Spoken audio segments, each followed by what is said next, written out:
Everybody ready? Good? Need a white balance? Everybody good? We don't do that anymore? All right. Is this thing on? Right on. Thank you. I want to thank y'all for being here today. I'm Tim Burchett from Tennessee's 2nd Congressional District, and we're going to have some, the rest of the Congress folks are going to fill in here in a second.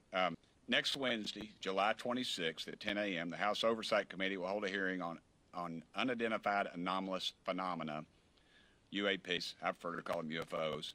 It will be held by the Oversight Committee on National Security, the Border, and Foreign Affairs. The witnesses will be as follows. David Grush, he's a decorated former combat officer who served in Afghanistan, and he recently told the world news about his experiences serving on a UAP task force led by the U.S. Navy from 2019 to 2022. Commander David Fravor, he's a former Navy commander who shot the famous Tic Tac video that you've seen. It's on YouTube. It's 60 Minutes, did a special on it. He did that in 2004 during a routine training flight over the Pacific Ocean. Ryan Graves, he's a former Navy pilot. He reported multiple UAP encounters during training flights. And the interesting thing about Ryan was that he warned the Pentagon that these encounters are putting our pilots at risk. He attended the hearing held by the House Intelligence Committee last year, but was not allowed to speak. If you all remember, he wasn't even allowed admittance. He had to have someone gave him press credentials to get in, which I thought really stunk. Last year, the House Intelligence Committee held a hearing on UAPs. They brought in some Pentagon bureaucrats who only had 2 answers to the questions they were asked. I don't know, or that's classified. This hearing is going to be different. We're going to have witnesses who can speak frankly to the public about their experiences. We've had a heck of a lot of pushback about this hearing. We've had members of Congress who fought us. We've had members of the intelligence community and also the Pentagon. Even NASA backed out on us. There are a lot of people who don't want this to come to light. I've even tried to introduce an amendment to the Federal Aviation Administration Reauthorization Bill, and all that would do would require the Federal Aviation Administration to report UAP sightings by commercial pilots to Congress. I was told the intelligence community shut it down. This is ridiculous, folks. They do exist or they don't exist. They keep telling us they don't exist, but they block every opportunity for us to get a hold of the information to prove that they do exist. And we're going to get to the bottom of it, dadgummit, whatever the truth may be. We're done with the cover-up. I want to introduce my friend Jared Moskowitz. He has a legal and an incredible analytical mind, and he's a friend of mine. Jared? Thanks, Tim. Good morning, and I want to thank my colleagues behind me that we're all leading this effort on a bipartisan basis. And ultimately, you know, it really is about getting to just greater government transparency. As Tim said, that, you know, when we ask these questions, if the answers are there are no unidentified aerial phenomenon, then say that. But that's not what the answers are. The answers are we can't tell you. And so that leads to speculation. And so this is something that has undoubtedly captured the public's attention in multiple administrations. And it's just finally time the U.S. government answer questions about what they know and when did they know it. Taxpayers are paying for programs that are keeping this information secret. They have a right to know where their dollars are going. And with claims coming forward, as technology is getting better, people are capturing things on their phones now, right? We need to know whether these things are they domestic, are they foreign, or are they something else, or do they not exist? And the government needs to have straight answers. And so the American people deserve to know the truth on this. Unnecessarily censoring things or overclassification is what leads to all of these theories that have been out there. Again, I want to thank my colleagues behind me for their leadership, and we look forward to having a productive hearing on topic on a bipartisan basis. Thank you very much. Our next speaker will be Representative Luna. She's from Florida. She is a military veteran. Her husband's a combat wounded veteran, and I'm proud to have her on our team. Representative Luna. Thank you, Burchett. Good morning, everyone. For decades... I should say she's with child. Yeah, thank you, Burchett.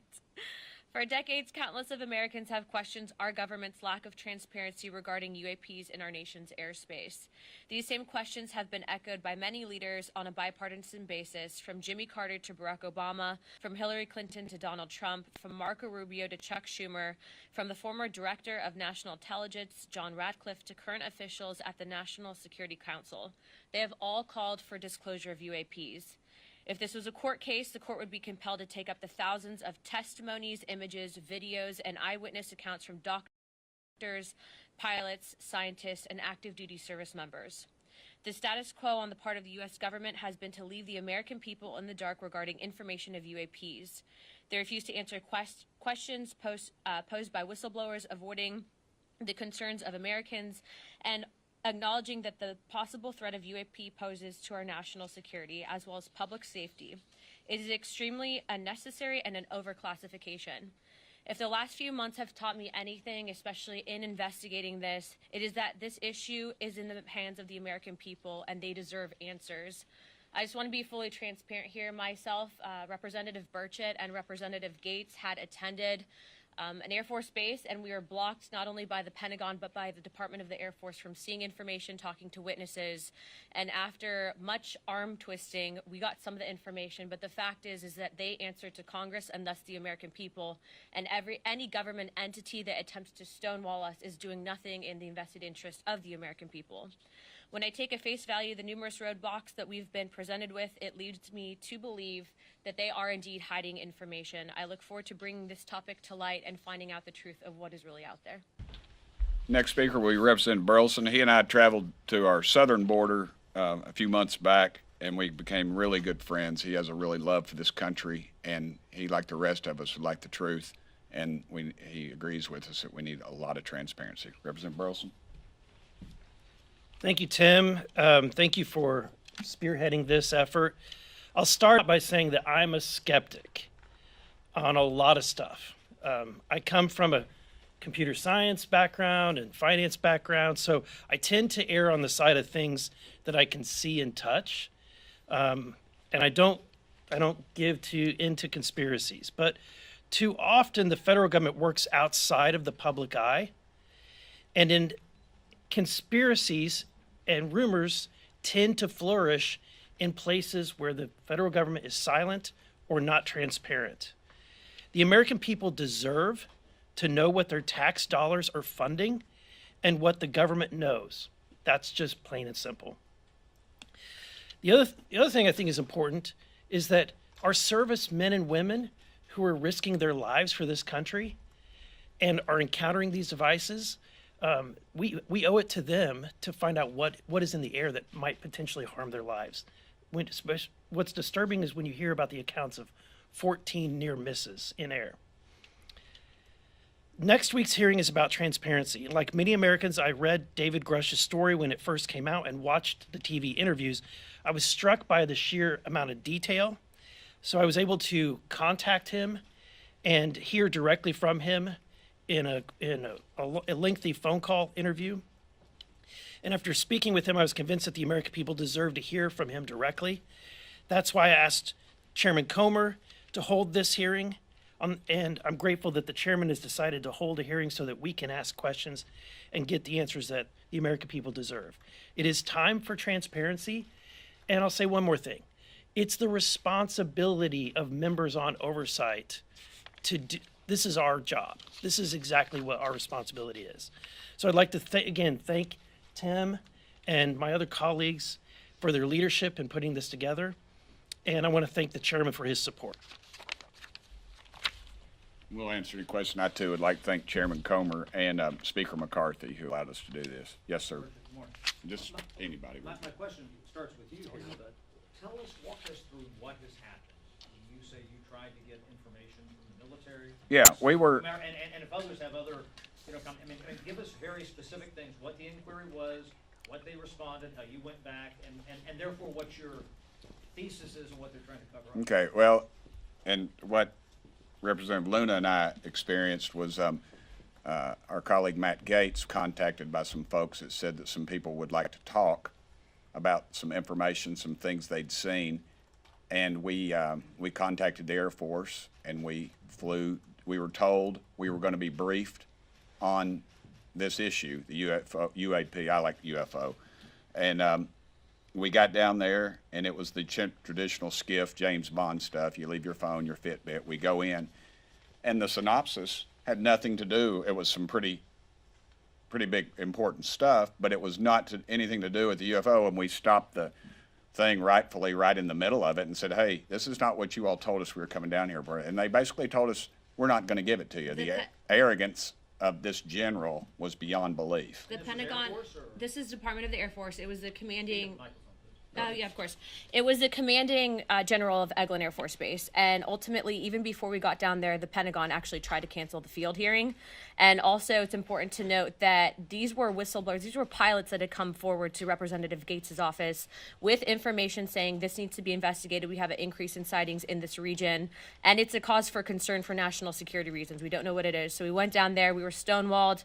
They would not give us access to testimony from some of the pilots. They were hiding images and information. We were told there was pictures available, which we still haven't seen. And ultimately, what ended up happening is we had to actually call House Armed Services. Chairman Rogers got involved. The Pentagon got involved. The Department of the Air Force got involved.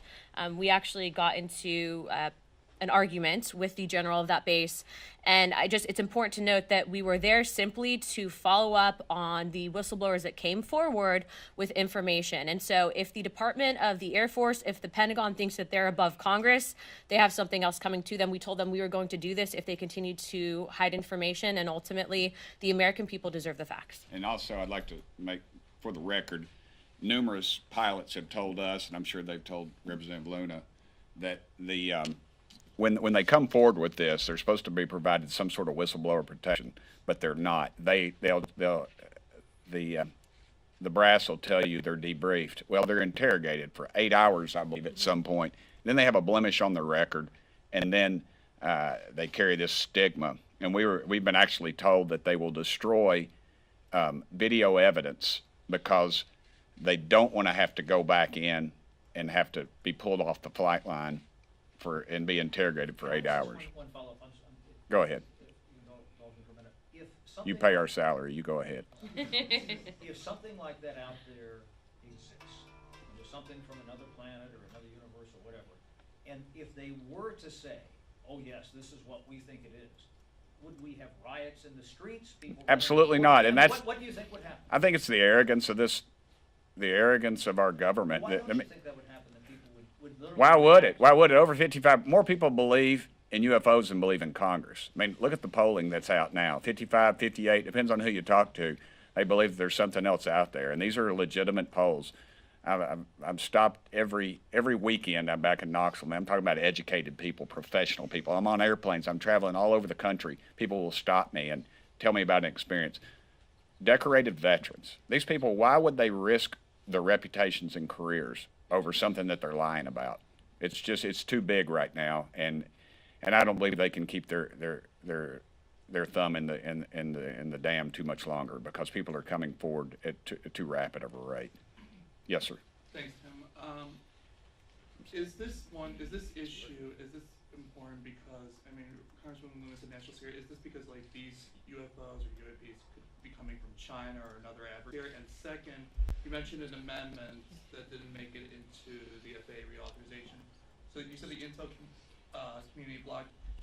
Did they go to, like, what was behind that? Did they go to the Rules Committee and say, no, do not put this amendment in the FAA reauthorization? Right. I'll answer the last one first.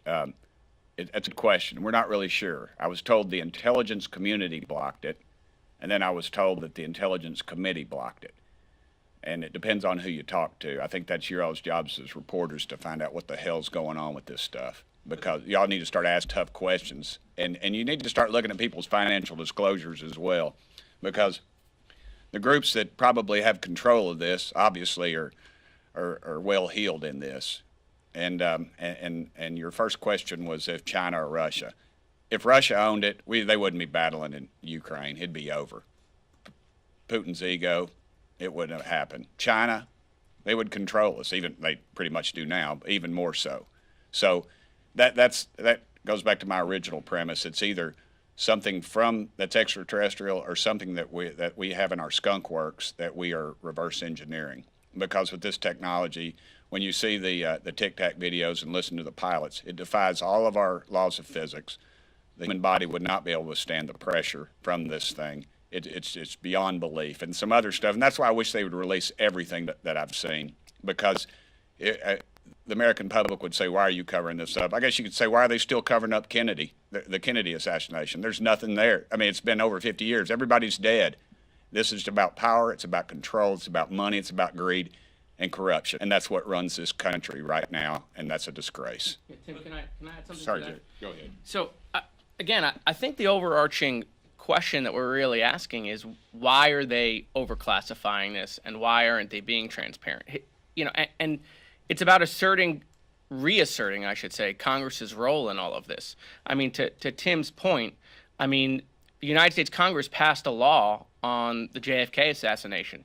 That information under that law is now supposed to be available, and yet president after president both parties, right, violates that law and extends the information. To his point, why? And that's really what's happening here. We're interested in the why. Why are they doing this? Why won't they tell the American people, yes, it's a national security issue? Of course it is, right? Can't we tell the American people that it is in China, it is in Russia, right? And if it is, right, then that's even more questionable. Why aren't they telling the American people that other countries have this technology, right? And to your point, I want to reverse your question, which is, are we okay with the federal government keeping information from the American people because they're trying to prevent us from having anxiety on all sorts of issues? I mean, if they can do it here, what else are we going to give them authority to not tell the American people because they're interested in controlling and keeping us in a bubble? I mean, that's a scary thought, that they don't trust us, that the universe is a big place. I mean, everyone learns about that in school, right? The universe is a big place. Our solar system is a big place. We're learning about solar systems far beyond. And so the idea that the human brain can't tolerate that there might be life somewhere else, I just don't accept that. And at the end of the day, I think the hearing is really about real life accounts from reliable people. And as the technology is getting better, our technology is getting better, we're now capturing these things on our handheld devices. And why is the military and the government not just being honest with us? Why are they overclassifying it? Why aren't they being transparent? Yes, sir. Two, if you'll indulge me. We've all heard about how there are whistleblowers that have tried to come forward. Many of them, according to you all, have said that they have gotten backlash, that they fear coming forward. Some have even gone as far as to say that they fear for their lives in sharing these types of things. I'm wondering if you can just elaborate on some of what you're hearing as to the roadblocks that they are facing. Sure. I mean, we've had witnesses that have backed out on us, that have told us that they received inquiries, I guess you could say, from the Pentagon. And so, obviously, we're over the target, and they know it, and that's why they're firing at us. And if there isn't anything, then why the push to cover it up? Why don't we know? All we want is transparency. Tell us what it is. And my second question is just, at the hearing next week, should we expect to be seeing new visuals in terms of video or pictures of like physical, craft that maybe we have not yet seen? Possibly, but I think what you're going to see is real questions. When the Intelligence Committee held that bogus meeting in the public, I mean, literally, the people that they brought from the Pentagon couldn't spell UFO. That was the most ridiculous thing. I don't know if any of y'all saw that or not. They had one video where the guy filmed it out of his canopy with a cell phone, the most technologically advanced country in the world. And then Adam Schiff, who I don't always agree with, but dadgum, he asked the question, and I loved it. He said, what exactly am I looking at? And they couldn't tell him, were they looking at the reflection off the canopy, or are they looking at some object that was flying by? It's a 22-second film. The most technologically advanced country in the world, dadgummit, Isabel Burchett, my little 16-year-old girl, could have stopped that video. They couldn't even stop the video to show us what it was. And all the footage that we've seen, all the testimony, we had a pilot there who's going to be here who was denied access. That's a question the press ought to ask. Why is the intelligence community blocking everything we do? Both parties. It doesn't matter who's in the White House. The American public deserves to know. Let's get to the bottom of it. So, I'm sorry, just to follow up on that. Are you suggesting there are better quality images, better quality quality video. I've seen better quality Yes, videos, dude. absolutely. Absolutely 100%, and they need to release them.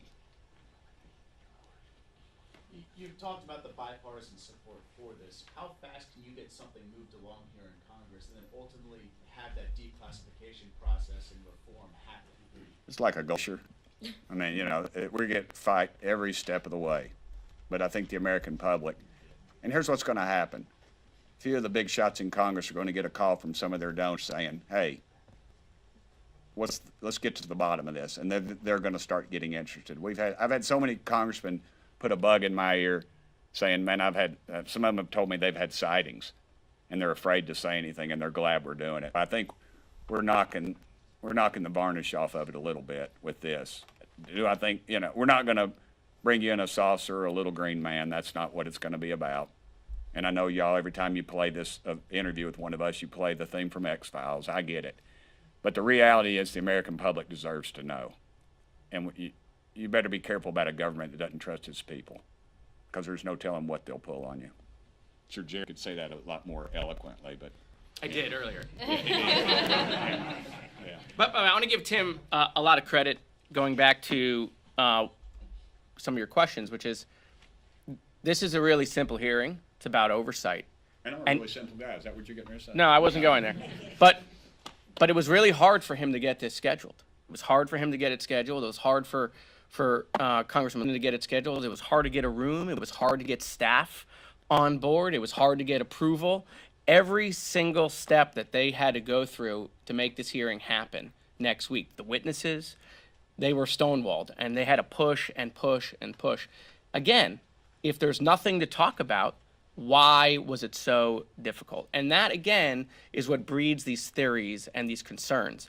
And so I think the best thing that can happen, quite frankly, just to end this whole debate is just like, let's hear the testimony and let the government come forward and figure out what they have and share it with the American people. Anybody else? Yes, ma'am. Can I just clarify, do you expect next week's hearing is the start of a series of hearings you guys are gonna be allowed to have, or do you think this is like your one shot? I think that it's probably going to be the start. What Representative Burchett, myself, and my colleagues behind me have realized is that ultimately, as elected members and being assigned to House Oversight and Accountability, we can conduct field hearings. And if we continue to get stonewalled, if we smell that they're giving us a bunch of BS, we are going to do the field hearings directly at those locations. And we're going to open it up to the press, because full transparency really is what we need in this situation. And ultimately, to piggyback off of what all my colleagues have said, the military, the Pentagon, the intelligence agency, they answer to the people and thus Congress. And so we are going to hold them accountable. Everybody good?